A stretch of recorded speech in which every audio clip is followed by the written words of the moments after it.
ఈ ప్రోగ్రామ్ ముఖ్య ఉద్దేశం ఏంటంటే అవేర్నెస్, అవగాహన ప్రజలలో కలిగించడం. ప్లాస్టిక్ సర్జరీ ఎప్పుడు కలవాలి అన్నదే ఈ ప్రోగ్రామ్ ముఖ్య ఉద్దేశము. మెయిన్లీ అందరూ ప్లాస్టిక్ సర్జరీ అని అనుకుంటే కాస్మెటిక్ అనుకుంటారు, అంటే అందానికి సంబంధించిందని. కానీ అది ఒక చిన్న పార్టేనండి ప్లాస్టిక్ సర్జరీలో. మేజర్ పార్ట్ అనేది మొత్తం రీకన్స్ట్రక్షన్ అనేది మేజర్ పార్ట్. రీకన్స్ట్రక్షన్ అంటే ఎనీ ట్రమాటిక్ ఎమర్జెన్సీస్, యాక్సిడెంట్స్ వల్ల ఏదైనా గాయాలు అవ్వడం వల్ల రక్తనాళాలు కానీ చేతికి నరాలు కానీ అవి కట్ అయిపోయినప్పుడు ఆ నరాలని రిపేర్ చేయడం అనేది, ఏదైనా ఇప్పుడు మన ఫింగర్ కట్ అయ్యి కింద పడిపోయినప్పుడు దాన్ని క్లీన్ చేసుకొని సెలైన్ గాజులో వ్రాప్ చేసి ఐస్లో పెట్టి మళ్ళీ తీసుకొస్తే మేము దాన్ని అతికిస్తామన్నమాట. ఇలాంటివి ఏమన్నా జరిగినప్పుడు మీరు ప్లాస్టిక్ సర్జరీని కన్సల్ట్ అవ్వాలి.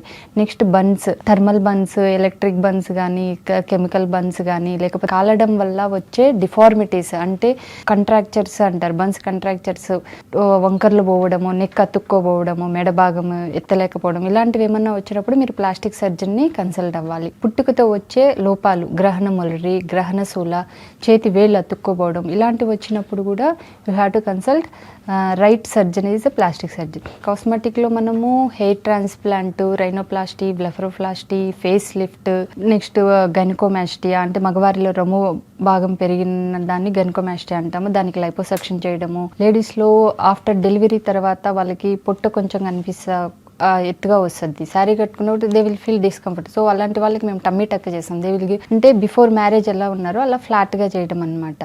సో టమ్మీ టక్ అనేది సర్జరీస్, థై లైపోసెక్షను, బ్రేకియోప్లాస్టీ, ఆర్మ్ లైపోసెక్షన్, ఇలాంటివన్నీ సర్జరీస్ అనేటివి కాస్మెటిక్ సర్జరీస్కి వస్తాయండి. అవన్నీ సర్జరీస్ కూడా ప్లాస్టిక్ సర్జరీని మీరు కన్సల్ట్ అయితే they will give a best results. ఆ యాక్సిడెంట్స్ వల్ల మొహం పైన గాయాలు కానీ, ఎముకలు కానీ అలాంటివి ఏమన్నా ఇరిగినప్పుడు కానీ, లేకపోతే డయాబెటిక్ ఫుడ్స్ కానీ, షుగర్ వ్యాధుల వల్ల మానని పుండ్లు ఉంటాయి, అలాంటివి ఏమన్నా ఉన్నప్పుడు కానీ, డయాలసిస్ కోసం ఫిస్టులాలు కానీ, క్రానిక్గా మానకుండా ఉండే పుండ్లకి చర్మం వేయడం కానీ, లేకపోతే ఎక్కడన్నా బోన్ కానీ అలాంటిది ఎక్స్పోజ్ అయినప్పుడు మేము కండబెట్టడం కానీ, క్యాన్సర్ వల్ల ఏదైనా బాడీలో ఒక పార్ట్ని తీసినప్పుడు మళ్ళీ వేరే దగ్గర నుంచి కండ తీసుకొచ్చి ఇక్కడ పెట్టడం, మైక్రోవాస్కులర్ సర్జరీ అంటారనమాట. ఇక్కడికి వచ్చి రక్తనాళాలు రిపేర్ చేయడం, ఇలాంటివి సర్జరీస్ అన్ని కూడా ప్లాస్టిక్ సర్జన్ చేస్తారనండి. ప్లాస్టిక్ సర్జరీ అని అంటే అందంకి ఒక్కటి మాత్రమే కాదు, శరీరంలోని భాగాలను పునర్నిర్మించి ఆత్మవిశ్వాసాన్ని పెంచడము, మరి పనితీరుని బాగా చేయడం అనేది ఈ శస్త్రచికిత్స ముఖ్య ఉద్దేశం అండి.